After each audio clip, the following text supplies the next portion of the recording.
Qu'est-ce qui pourrait surpasser Chambord? Compliqué, ouais. Question difficile. Je sais pas. On peut comprendre que ce visiteur ait un doute, car parmi tous les châteaux de la Loire, Chambord est de loin le plus imposant. Une très large façade Renaissance, 282 cheminées et des dizaines de sculptures. C'est ce monument de la démesure que vous avez placé en première position.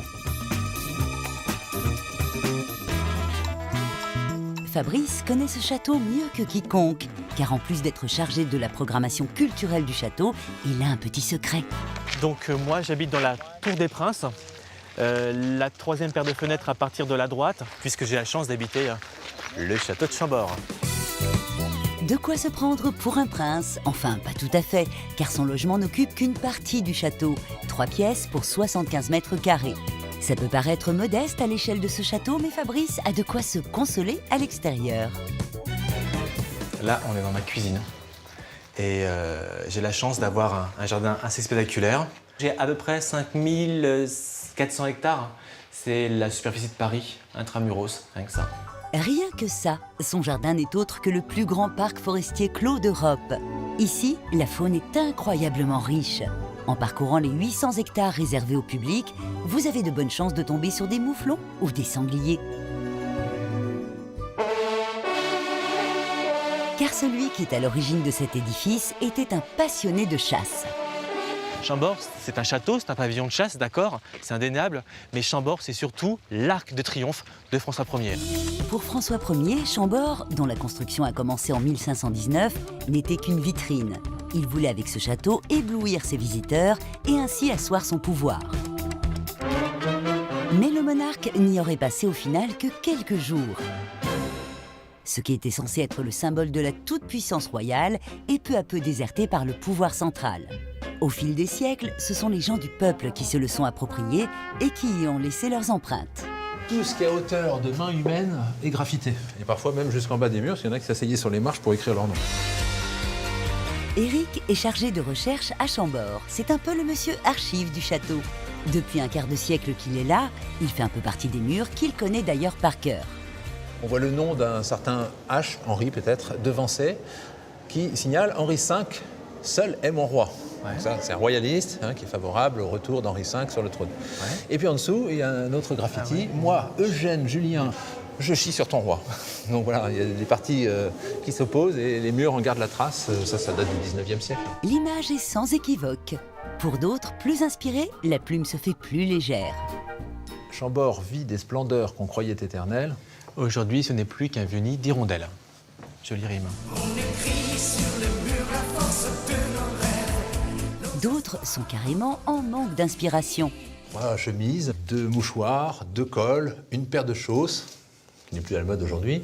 C'est vrai que Chambord a été très peu habité, mais au moins on voit en fait dans la pierre, vous avez le témoignage en fait d'un passage. Des gens sont venus ici, des gens ont vécu ici et on fait des choses de la vie quotidienne, comme ranger du linge.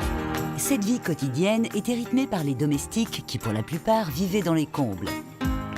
Ici, Éric, alias Monsieur Archive, se transforme en Mister Magic. Il suffit d'apporter un petit écran, c'est-à-dire une feuille de papier que l'on met devant. On voit apparaître les parties hautes du donjon. Il nous manque juste une chose, c'est la netteté. Alors j'ai amené la loupe qui permet de faire le réglage de la netteté.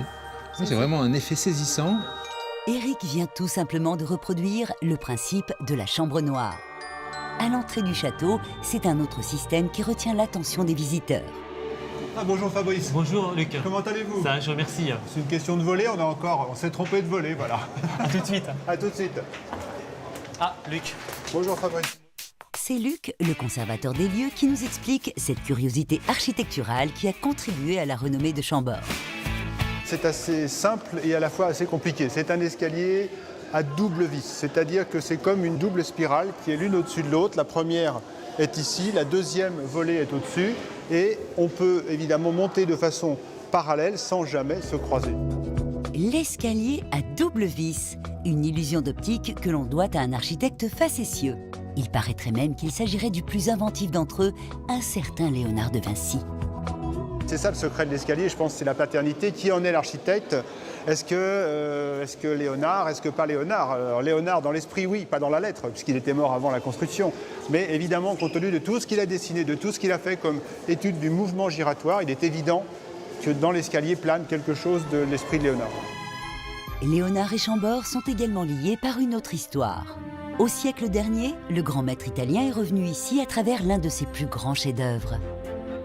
Pendant la dernière guerre, on craignait les bombardements à Paris, à tel point que les conservateurs du Louvre décidèrent d'envoyer la Joconde à Chambord. Elle fera 3 allers-retours à Chambord. Paris n'a jamais été bombardé. Par contre, en juin 1944, 2 bombardiers américains sont tombés à proximité du château de Chambord. Décidément, la Joconde a été à 2 doigts de perdre son sourire. L'histoire ne dit pas si la Joconde a séjourné dans la pièce la plus haute du château, la tour des lanternes, qui est aussi le centre exact du château. À une centaine de mètres de là, aux écuries du maréchal de Saxe, Marc se transforme chaque jour en roi ou en empereur. Je vais commencer en Charles Quint avec ça. Ensuite, hop, nous avons le carrousel avec un petit veston et une veste longue. Donc pour faire Louis XIV. Ces costumes sont destinés au spectacle qui retrace l'histoire du château. Cascades vertigineuses, combats d'épée renversants ou encore courses effrénées. De François Ier au XIXe siècle, le show équestre vous montrera l'autre visage de Chambord. Chambord joue à fond la carte du tourisme. Tout est prévu pour que les visites plaisent au plus grand nombre. À pied, à vélo, en calèche ou en bateau, tout est possible, ou presque.